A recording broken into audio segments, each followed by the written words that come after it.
నమస్కారం. గంటారా వారికి స్వాగతం. ముందుగా ప్రధాన అంశాలు. పోలవరం బనకచెర్ల అనుసంధాన ప్రాజెక్టు కోసం ఎస్పీవీ జలహారతి కార్పొరేషన్ పేరిట ఏర్పాటుకు కేబినెట్లో నిర్ణయం.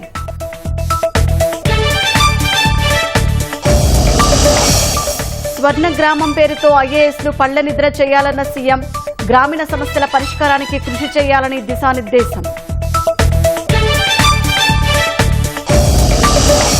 మద్యం కుంభకోణం కేసులో వైసీపీ ఎంపీ మిథున్ రెడ్డికి ఎదురుదెబ్బ. ముందస్తు బెయిల్ పిటిషన్ను కొట్టేసిన హైకోర్టు.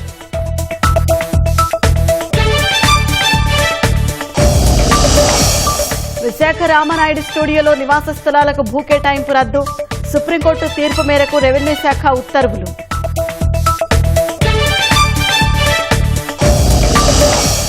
కంచె గచ్చిబౌలి వివాదంలో తెలంగాణ సర్కారుపై సుప్రీంకోర్టు ఆగ్రహం. ఆ భూముల్లో ప్రభుత్వ చర్యలన్నీ తక్షణం ఆపేయాలని ఆదేశం.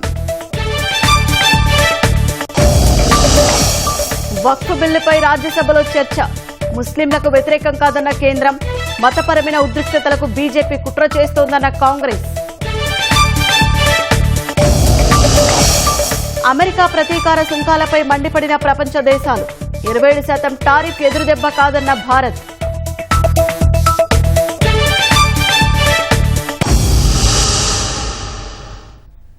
పోలవరం బనకచెర్ల అనుసంధాన ప్రాజెక్టును పూర్తి చేయడం ద్వారా రాష్ట్రంలో కరువు కష్టాలు తీర్చడంతో పాటు తెలంగాణకు నీరు అవసరమైన ఇవ్వొచ్చని సీఎం చంద్రబాబు తెలిపారు. తన కలల ప్రాజెక్టు అయిన దీనిని పీపీపీ విధానంతో అనుకున్న సమయానికి పూర్తి చేసి తీరాలని స్పష్టం చేశారు. ప్రాజెక్టుకు కేంద్రం సహకారం కూడా అందే అవకాశం ఉందని సహచర మంత్రులతో అన్నారు. బాబాయ్ గొడ్డలి, కోడికత్తి, గులకరాయి తరహాలో పాస్టర్ ప్రవీణ్ మరణాన్ని ప్రభుత్వానికి చెడ్డ పేరు తెచ్చేలా వైసీపీ పడుతున్న కుట్రను ధీటుగా తిప్పికొట్టాలని దిశానిర్దేశం చేశారు. సీఎం చంద్రబాబు అధ్యక్షతన సమావేశమైన కేబినెట్ వివిధ ప్రతిపాదనలకు గ్రీన్ సిగ్నల్ ఇచ్చింది. అనకాపల్లి జిల్లా డిఎల్పురం సమీపంలో ఆర్సిలార్ మెటల్ నిస్సాన్ కార్పొరేషన్ కు క్యాప్టివ్ పోర్టు నిర్మాణానికి ఆమోదం తెలిపింది. 11,000 కోట్లతో 2 దశలుగా నిర్మించనున్న క్యాప్టివ్ పోర్టులో ప్రత్యక్షంగా 6,000 మందికి ఉద్యోగ అవకాశాలు లభిస్తాయని అంచనా వేస్తున్నారు. ఇందుకు కాకినాడ గేట్వే పోర్టు అగ్రిమెంట్ నిబంధనల్ని సవరించేందుకు కేబినెట్ సమ్మతి తెలిపింది. పర్యాటకానికి ఊతమిచ్చేలా 3 స్టార్ అంతకంటే ఎక్కువ స్టార్ హోటళ్లలో బార్ లైసెన్స్ ఫీజును 25 లక్షలకు కుదిస్తూ నిర్ణయం తీసుకుంది. హడ్కో నుంచి ఏపీ పవర్ ఫైనాన్స్ కార్పొరేషన్ 710 కోట్ల రుణం తీసుకునేందుకు ప్రభుత్వ గ్యారంటీ ఇచ్చేందుకు అంగీకారం తెలిపింది. పోలవరం ప్రాజెక్టు జల విద్యుత్ కేంద్రం నిర్మాణంలో ఆర్బిట్రేషన్ తీర్పు మేరకు ఏపీ జెన్కో, నవయుగ ఇంజనీరింగ్ లిమిటెడ్లకు 1735 కోట్లు చెల్లించేందుకు కేబినెట్ ఆమోదం తెలిపింది. గత ప్రభుత్వ అనాలోచిత నిర్ణయం కారణంగానే ఈ చెల్లింపులు చేయాల్సి వచ్చిందని మంత్రి పార్థసారథి వివరించారు. చింతలపూడి లిఫ్ట్ లైనింగ్ పనులపై విచారణకు కేబినెట్ నిర్ణయం తీసుకుంది. గతంలో ఈ పనులకు 44 కోట్లు వ్యయం చేశారని, అయితే లైనింగ్ పాడై పదే పూడిక వస్తుండటంపై విచారణ జరపాల్సిందిగా కేబినెట్ లో తీర్మానించామని మంత్రి పార్థసారథి తెలిపారు. తదుపరి కేబినెట్ కు నివేదిక సమర్పించాల్సిందిగా ఆదేశించామని వెల్లడించారు. AP fibre net corporation limited నుంచి ఏపీ డ్రోన్ కార్పొరేషన్ ను విడదీసి స్వతంత్ర సంస్థగా ఏర్పాటు చేయాలన్న ప్రతిపాదనకు కేబినెట్ లో ఆమోదం లభించలేదు. దీన్ని తదుపరి సమావేశానికి నివేదించనున్నారు. పోలవరం బనకచెర్ల అనుసంధాన ప్రాజెక్టును సాకారం చేసేలా జలహారతి కార్పొరేషన్ పేరిట ఓ ఎస్పీవీని ఏర్పాటు చేసేందుకు కూడా మంత్రివర్గం గ్రీన్ సిగ్నల్ ఇచ్చింది. దీనికి 80,000 కోట్ల నిధులు అవసరమన్న మంత్రి పార్థసారథి కేంద్రం సహకారం కోసం సీఎం ప్రయత్నిస్తున్నారని చెప్పారు. ఏదైతే పోలవరం బనకచెర్ల లింక్ ఉందో ఆ ప్రాజెక్టు నిర్మాణం కానివ్వండి, సర్వే కానివ్వండి, ఇవన్నీ చేయటానికి ఒక కంపెనీని ఏర్పాటు చేయాలని చెప్పేసి జలహారతి కార్పొరేషన్ పేరుతో స్పెషల్ పర్పస్ వెహికల్ ఏర్పాటు చేసేందుకు ఒక ప్రతిపాదన కేబినెట్ దగ్గరకు వచ్చింది. దాన్ని ఆమోదించుకోవడం జరిగిందని చెప్పేసి మనం చేస్తాం. విత్ పర్మిషన్ విత్ అన్ని కూడా అయినా కూడా అన్ని ప్రాజెక్టులు కట్టినా నీటిని వినియోగించుకోగా ఇంకా 100 సంవత్సరాలు మనం హిస్టరీ తీసుకుంటే 1000 నుంచి 2000 టీఎంసీల నీళ్లు వృధాగా సముద్రంలోకి వెళ్ళిపోతా ఉన్నాయి. సో అటువంటి వాటర్ ని తీసుకుని ఇతర రాష్ట్రాలతో ఎక్కడ కూడా మనకి వివాదం లేకోకుండా ఈ ప్రాజెక్ట్ ని రాయలసీమ అభివృద్ధి కోసం వినియోగించాలనే లక్ష్యంతో ఈ ప్రాజెక్ట్ ని టేకప్ చేయబోతుందని చెప్పేసి మనం చేస్తాను. మరి దీనికి దాదాపు 80,000 కోట్ల రూపాయలు ఖర్చు అవుతుందని చెప్పేసి కూడా ప్రాథమిక అంచనాలు ఉన్నాయి. మరి ముఖ్యమంత్రి గారి పరపతి మనందరికీ తెలిసింది. కేంద్ర ప్రభుత్వంలో తప్పకుండా ప్రధానమంత్రి గారు, కేంద్ర ఆర్థిక మంత్రి గారు ఒప్పుకుంటారని ఆశిస్తున్నా. ఏదైనా సరే ముఖ్యమంత్రి గారు ఈ ప్రాజెక్ట్ ని 4 సంవత్సరాల్లో మంచి పురోగతి తీసుకొచ్చి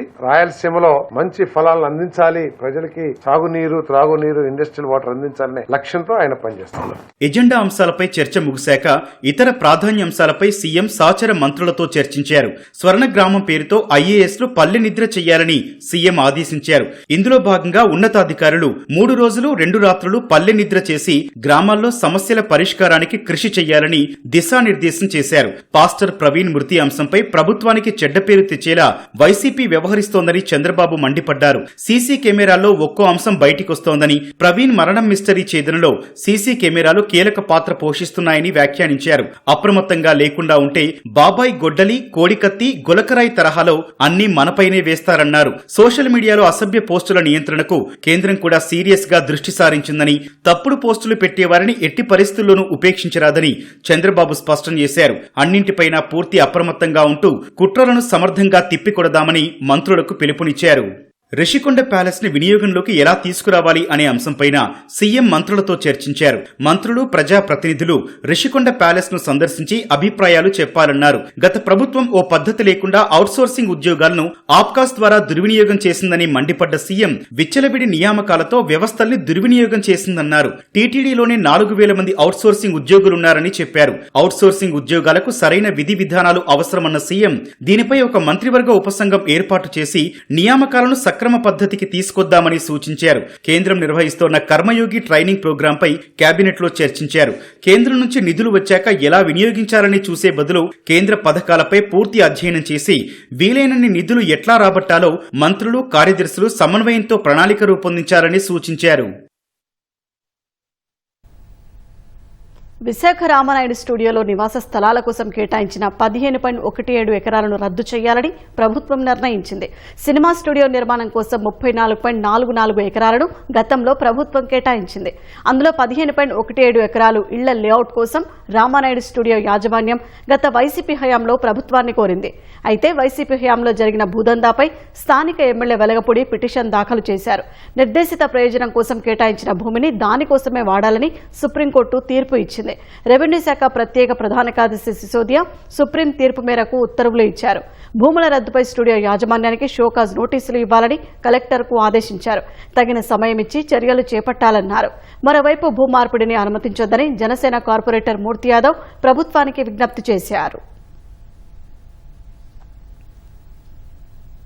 రెడ్ బుక్ కోసం పోలీసులు పనిచేస్తే తప్పేంటని మంత్రి లోకేష్ ప్రశ్నించారు.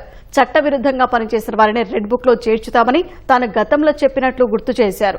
రాష్ట్రంలో రాజారెడ్డి రాజ్యాంగం పోయి మళ్లీ అంబేద్కర్ రాజ్యాంగం అమలవుతున్నందున పోలీసులు చట్ట ప్రకారం పనిచేస్తున్నారని స్పష్టం చేశారు. మంగళగిరి నియోజకవర్గంలో తొలిదశలో 3,000 మంది నిరుపేదలకు ఉచితంగా శాశ్వత ఇంటి పట్టాలు ఇచ్చే కార్యక్రమానికి లోకేష్ ఉండవల్లిలో శ్రీకారం చుట్టారు. మంగళగిరిలో దశాబ్దాలుగా నెలకొన్న సమస్యకు కూటమి ప్రభుత్వం 10 నెలల్లోనే పరిష్కారం చూపిందని మంత్రి లోకేష్ తెలిపారు. ఉండవల్లిలో నిర్వహించిన మన ఇల్లు మన లోకేష్ కార్యక్రమానికి మంత్రి హాజరై రాజమండ్రి గోవిందు, సీతామహాలక్ష్మి దంపతులకు తొలి శాశ్వత ఇంటి పట్టా అందజేశారు.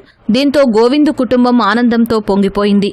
దుగ్గిరాల నుంచి వలస వచ్చి ఇల్లు నిర్మించుకున్న తర్వాత పట్టా కోసం 15 ఏళ్లుగా ఎన్నోసార్లు ప్రజాప్రతినిధుల చుట్టూ తిరిగినట్లు గుర్తు చేసుకుని వాపోయారు.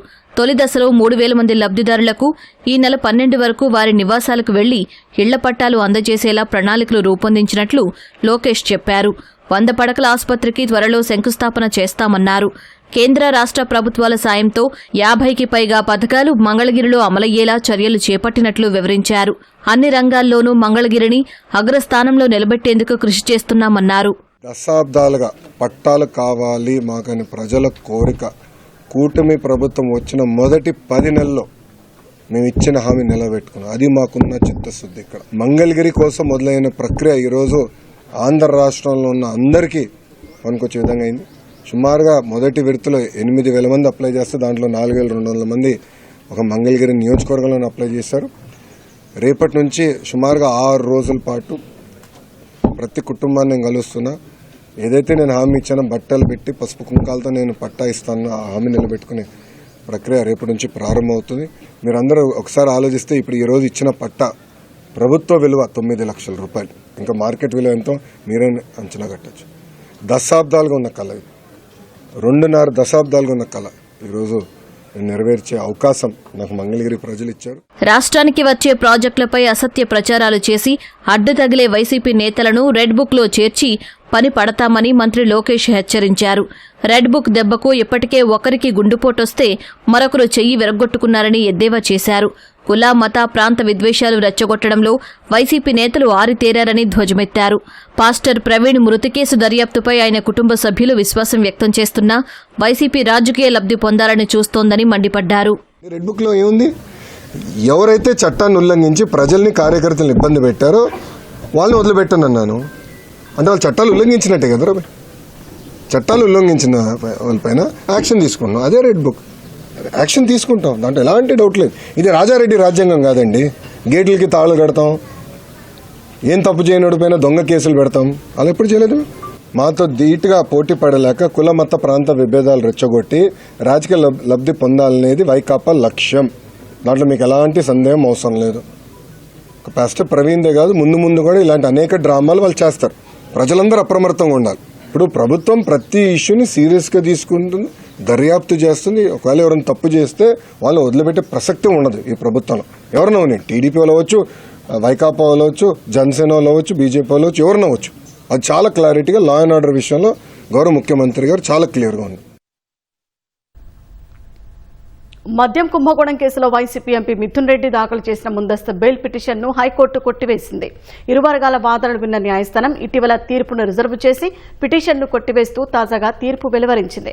మద్యం విక్రయాలు, సరఫరాలో అవినీతి జరిగిందని గతంలో సిఐడి కేసు నమోదు చేసింది. కేసు దర్యాప్తులో భాగంగా పలువురు నుంచి 164 స్టేట్మెంట్ ప్రకారం వాంగ్మూలం తీసుకుంది. ఈ కేసులో తనను అరెస్టు చేసే అవకాశం ఉంది అంటూ ముందస్తు బెయిల్ కావాలంటూ మిథున్ రెడ్డి పిటిషన్ దాఖలు చేశారు. ప్రభుత్వం తరపున సుప్రీంకోర్టు న్యాయవాది సిద్ధార్థ లూత్రా, పిపి లక్ష్మీనారాయణ వాదనలు వినిపించారు. మద్యం కేసులో మిథున్ రెడ్డిని నిందితుడిగా చేర్చలేదని, నోటీసులు కూడా ఇవ్వలేదని వాదించారు. ఈ దశలో ముందస్తు బెయిల్ పిటిషన్ వేయడం సరికాదని, పిటిషన్ను కొట్టివేయాలని కోర్టును కోరారు. గత ప్రభుత్వ హయాంలో పనిచేసిన సత్యప్రసాద్ అనే అధికారి ఇచ్చిన 164 స్టేట్మెంట్ ఆధారంగా కేసులో పిటిషనర్ పేరు చేరుస్తారంటూ పత్రికల్లో కథనాలు వచ్చాయనే కారణాన్ని చూపుతూ ముందస్తు బెయిల్ పొందలేరని వాదనలు వినిపించారు. పిటిషనర్ తండ్రికి శస్త్రచికిత్స జరిగిందని, ఆయనను చూసేందుకు వెళ్తే అరెస్టు చేసే అవకాశం ఉన్నందున ముందస్తు బెయిల్ ఇవ్వాలని పిటిషనర్ న్యాయవాది వాదనలు వినిపించారు. ఇరువైపులా వాదనలు విన్న న్యాయస్థానం పిటిషన్ కొట్టివేస్తూ తీర్పునిచ్చింది. వక్ఫ్ చట్ట సవరణ బిల్లు ముస్లింలకు వ్యతిరేకం కాదని, ఏ ఒక్కరి మతపరమైన వ్యవహారాలు జోక్యం చేసుకునే ఉద్దేశం ప్రభుత్వానికి లేదని కేంద్ర మైనారిటీ వ్యవహారాల శాఖ మంత్రి కిరణ్ రిజిజు చెప్పారు. బుధవారం లోక్సభ ఆమోదం పొందిన వక్ఫ్ చట్ట సవరణ బిల్లును ఇవాళ రాజ్యసభలో కేంద్ర మంత్రి కిరణ్ రిజిజు ప్రవేశపెట్టి చర్చను ప్రారంభించారు. సంక్లిష్టతల తొలగింపు, పారదర్శకత తేవటం సాంకేతికతను ప్రవేశపెట్టడం ద్వారా వక్ఫ్ బోర్డు పనితీరు మెరుగుపరచడమే లక్ష్యంగా ఈ బిల్లు తెచ్చినట్లు చెప్పారు. రక్షణ, రైల్వే శాఖల తర్వాత వక్ఫ్ బోర్డుకి అత్యధికంగా ఆస్తులు ఉన్నాయని కేంద్ర మంత్రి తెలిపారు. 2004లో 4.9 లక్షలుగా ఉన్న వక్ఫ్ ఆస్తులు 8.72 లక్షలకు పెరిగినట్లు ప్రకటించారు. అన్ని వర్గాలకు చెందిన ముస్లింలను వక్ఫ్ బోర్డులోకి తేవాలని భావిస్తున్నట్లు చెప్పారు. గత ప్రభుత్వాలు నెరవేర్చిన లక్ష్యాల కోసమే ఈ బిల్లు తెచ్చినట్లు కిరణ్ రిజిజు తెలిపారు. ఈ బిల్లును సమర్థిస్తూ మాట్లాడిన జేపీ నడ్డా ప్రతిపక్షాలు చేస్తున్న అసత్య ప్రచారాన్ని ఖండిస్తున్నట్లు చెప్పారు. मुस्लिम धार्मिक व्यवस्था या किसी भी तरीके से मुस्लिम प्रॉपर्टी में मैनेजमेंट में नॉन मुस्लिम हस्तक्षेप कर रहा है, ये सवाल ही नहीं उठता है कि वक्फ मैनेजमेंट में, प्रॉपर्टी मैनेजमेंट में, वक्फ बोर्ड को और ताकत बनाने में क्या क्या और काम करना चाहिए. जो मुसलमान अपना प्रॉपर्टी को ट्रस्ट के माध्यम से अगर चलाना चाहता है वो चला सकता है, उसके लिए कोई बंधन नहीं है. वक्फ बोर्ड जो है वक्फ प्रॉपर्टी को सही तरीके से चला रहा है कि नहीं, ये निगरानी करने के लिए वक्फ बोर्ड बनाया गया है. वो वक्फ प्रॉपर्टी को चलाने के लिए नहीं है. बेसिकली ट्रांसपेरेंसी को, अकाउंटेबिलिटी को, एफिशिएंसी को, तो ये 3 जो व्यवस्था है ये हमारा पूरा एक्सरसाइज जो है इस पे केंद्रित होता है. కంచె గచ్చిబౌలి భూముల్లో ఎలాంటి కార్యకలాపాలు చేపట్టరాదని సుప్రీంకోర్టు ఆదేశాలు జారీ చేసింది. ఈ భూముల్లో ఎలాంటి నిర్మాణ, ఇతర పనులు కొనసాగించరాదని స్పష్టం చేసింది. ఈ అంశంపై అఫిడవిట్ దాఖలు చేయాలని తెలంగాణ ప్రభుత్వ ప్రధాన కార్యదర్శిని ఆదేశించింది. కంచె గచ్చిబౌలి భూములపై ప్రసార మాధ్యమాల్లో వచ్చిన కథనాలను సుప్రీంకోర్టు నియమించిన అమికస్ క్యూరీ పరమేశ్వరన్, సుప్రీంకోర్టు న్యాయమూర్తి జస్టిస్ గవాయ్ నేతృత్వంలోని ధర్మాసనం దృష్టికి తెచ్చారు. ఈ అంశంపై విచారణ చేపట్టిన ధర్మాసనం కంచె గచ్చిబౌలి భూములను పరిశీలించి గురువారం మధ్యాహ్నానికి నివేదిక ఇవ్వాలని చేయాలని తెలంగాణ హైకోర్టు రిజిస్ట్రార్ను ఆదేశించింది. ఈ మేరకు రిజిస్ట్రార్ నివేదిక పంపగా అందులోని వివరాలను పరిశీలించిన ధర్మాసనం కంచె గచ్చిబౌలి భూముల్లో చేపట్టిన కార్యకలాపాలపై ఆశ్చర్యం వ్యక్తం చేసింది. ఈ అంశం తీవ్రమైనదని వ్యాఖ్యానించిన జస్టిస్ గవాయ్ కంచె గచ్చిబౌలిలో ప్రభుత్వ చర్యలన్నీ నిలిపేయాలని ఆదేశించింది. ఈ కేసులో తెలంగాణ ప్రభుత్వ ప్రధాన కార్యదర్శిని ప్రతివాదిగా చేర్చిన ధర్మాసనం అత్యవసరంగా నిర్మాణ కార్యకలాపాలు చేపట్టాల్సిన అవసరం ఎందుకు వచ్చిందని ప్రశ్నించింది. అన్ని వివరాలతో అఫిడవిట్ దాఖలు చేయాలని ఆదేశించింది. తదుపరి విచారణ ఈ నెల 16కు వాయిదా వేసింది. వివేక హత్య కేసులో నిందితుడిగా ఉన్న అవినాష్ రెడ్డి బెయిల్పై యథేచ్ఛగా బయట తిరగడం వల్లనే న్యాయం జరగడం లేదని పీసీసీ అధ్యక్షులు షర్మిల అభిప్రాయపడ్డారు. బెయిల్పై ఉన్న వ్యక్తులు సాక్షులను బెదిరించి ఒత్తిడి చేస్తుంటే న్యాయం ఇంకెప్పటికీ జరుగుతుందని ప్రశ్నించారు. కేసులోని కీలక వ్యక్తులు ఒక్కొక్కరు చనిపోతున్న సమయంలో సునీతను కూడా ఏమైనా చేస్తారేమోనని షర్మిల ఆందోళన వ్యక్తం చేశారు. సిబిఐ ఛార్జ్ షీట్ లో అక్యూజ్డ్ గా చేర్చిన వ్యక్తి కూడా బయట యథేచ్ఛగా తిరుగుతూ ఆఖరికి అయ్యోను కూడా తన ఇంటికి పిలిపించుకొని బెదిరించి తప్పుడు రిపోర్టు మీద, ఆ రిపోర్ట్ ఏంటిది, సునీతనే వాళ్ళ నాన్నను హత్య చేయించిందని, సిబిఐ రామ్ సింగ్ ఏదో ఒత్తిడి చేశాడో ఏదో సంథింగ్ అని, అలాంటి తప్పుడు రిపోర్టు మీద అవినాష్ ఇన్వెస్టిగేటింగ్ ఆఫీసర్ చేతనే సంతకం పెట్టించాడట. ఇలాంటి వాళ్ళు నిజంగానే సమాజం ఆలోచన చేయాలి. బెయిల్ మీద ఉన్న వాళ్ళు ఇలా సాక్షులను ఒత్తిడి చేసి ఇలా వ్యవహరిస్తే నిజంగా వాళ్ళు బెయిల్ మీద ఉండాలా లేక లోపల ఉండాలా? సాక్షిలో ఇది మర్డర్ కాదు గుండెపోటు అని చెప్తున్న టైంలో సునీత భర్త లేరు, అక్కడ ఉన్నది అవినాష్ రెడ్డి. ఆ తర్వాత కూడా సిబిఐ ఛార్జ్ షీట్ లో చేర్చిన ఆధారాల ప్రకారము హంతకులు వాళ్ళ జీపీఎస్ అయితేనేమి, ఫోన్ కాల్ రికార్డ్స్ అయితేనేమి, వాళ్ళ లొకేషన్ డీటెయిల్స్ చూస్తే మ్యాచ్ అయినాయి. సునీత భర్త కాదు, అవినాష్ రెడ్డికి హంతకులకి. ఇన్ని సాక్ష్యాలు ఉండి కూడా తప్పుడు రిపోర్ట్లు రాపిస్తున్నారంటే కేవలం వీళ్ళు యథేచ్ఛగా బయట తిరుగుతున్నారు కాబట్టే కదా. ఇక ఎక్కడ జరుగుతుంది న్యాయం? ఇక ఎన్ని సంవత్సరాలు పడుతుంది న్యాయం జరగడానికి? ఒక్కొక్కరిగా అందరూ చచ్చిపోతున్నారు. ప్రాణాలను అరచేతిలో పట్టుకొని ఇంతమంది చచ్చిపోయారు. సునీతను కూడా ఏదైనా చేయడానికి గ్యారంటీ ఏమైనా ఉందా? న్యాయం జరుగుతుందన్న గ్యారంటీ ఏమైనా ఉందా?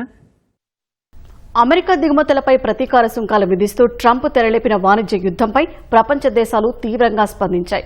రవాణా, ఔషధాలు, నిత్యావసరాల ధరలు పెరిగి పేద ప్రజలు కష్టాలను ఎదుర్కొంటారని ఐరోపా commission chief Ursula van der అన్నారు.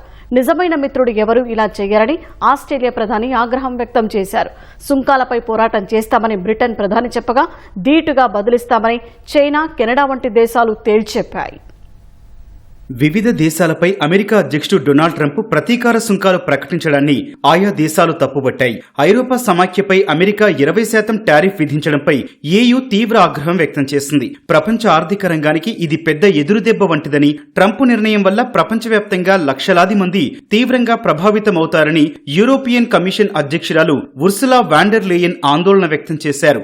రవాణా, ఔషధాలు, నిత్యావసరాల ధరలు పెరిగి ముఖ్యంగా పేదవారు తీవ్రమైన పరిణామాలను ఎదుర్కొంటారని చెప్పారు. ప్రపంచ వాణిజ్య వ్యవస్థలో తీవ్రమైన లోపాలున్నాయని అంగీకరించామన్న ఉర్సులా వాటిపై అమెరికాతో చర్చించేందుకు ఏయూ సిద్ధంగా ఉందని తెలిపారు. అమెరికా వినకుంటే తీవ్రంగా ప్రతిస్పందించేందుకు ఐరోపా దేశాలు కూడా సిద్ధంగా ఉన్నాయని ఆమె ఘాటు వ్యాఖ్యలు చేశారు. ఏయూ దిగుమతులపై సుంకాలు వేయడం ఇరుపక్షాలకు సరికాదని, ఈ అంశంపై యుఎస్ తో ఒప్పందం చేసుకునేందుకు సిద్ధంగా ఉన్నట్లు ఇటలీ ప్రధాని జార్జియా మెలోనీ అన్నారు. వాణిజ్య యుద్ధాన్ని కోరుకోవడం లేదని, యుఎస్ తో టారిఫ్లపై ఒక ఒప్పందం చేసుకుంటామని స్వీడన్ ప్రధాని ఉల్ఫ్ క్రిస్టర్సన్ అన్నారు. ఇది ఇరు దేశాల ప్రజలకు మెరుగైన జీవన ప్రమాణాలు అందిస్తుందన్నారు.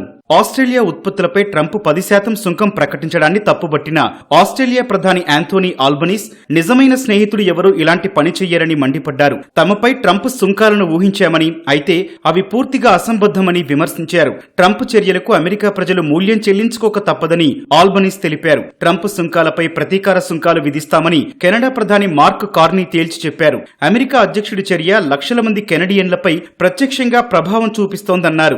వాణిజ్య యుద్ధం ఎవరికీ ప్రయోజనకరం కాదని బ్రిటన్ ప్రధాని కీర్ స్టార్మర్ హితవు పలికారు. టారిఫ్లపై పోరాడేందుకు సిద్ధంగా ఉన్నట్లు తెలిపారు.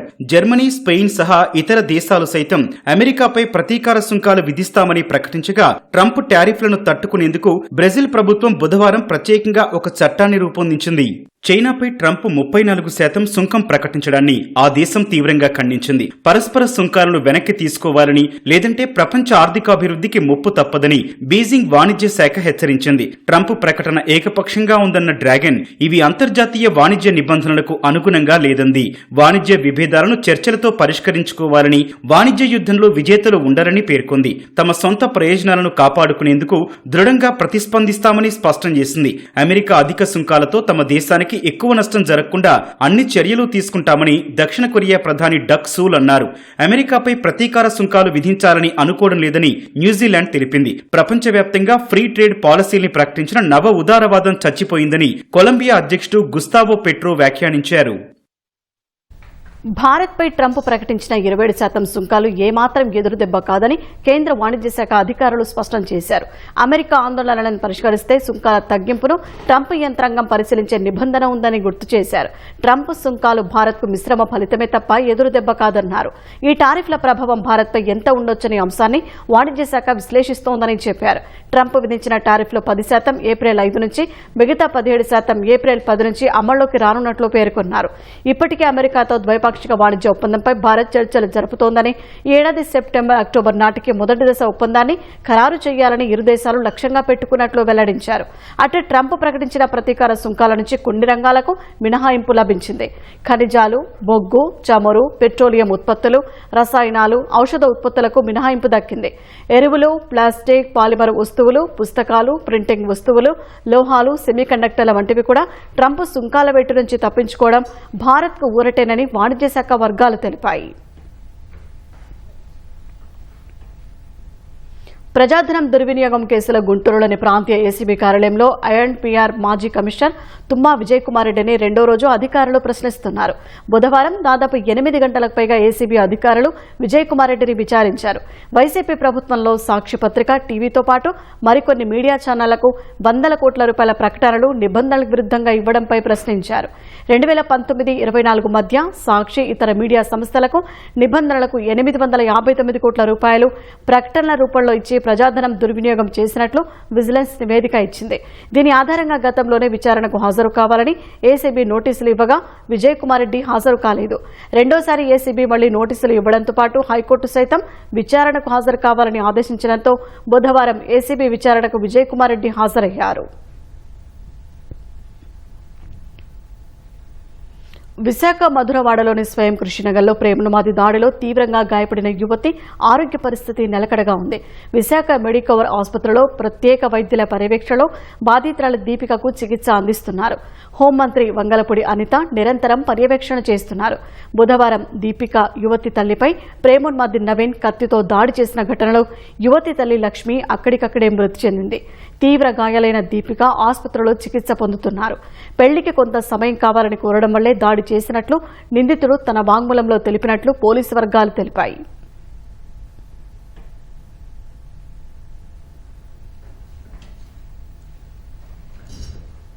హైదరాబాద్లోని పలు ప్రాంతాల్లో ఈదురుగాలులతో కూడిన భారీ వర్షం కురిసింది. దీంతో నగరవాసులు తడిసి ముద్దయ్యారు. వర్షానికి వివిధ పనులపై బయటకు వచ్చిన వాహనదారులు తీవ్ర ఇబ్బందులు పడ్డారు. నగరంలోని బేగం బజార్, కోటి, సుల్తాన్ బజార్, ఆబెట్స్, బషీర్బాగ్, నాంపల్లి, లిబర్టీ, హిమాయత్ నగర్, నారాయణగూడ, లక్డిగాపూల్, ట్యాంక్ బండ్ తదితర ప్రాంతాల్లో రహదారులు జలమయమయ్యాయి. రోడ్లపై వాన నీరుతో వాహనదారులు, బాటసారులు ఇబ్బందులు పడ్డారు. తీవ్ర ఉక్కపోతతో అల్లాడుతున్న ప్రజలు కాస్తంత ఉపశమనం పొందారు.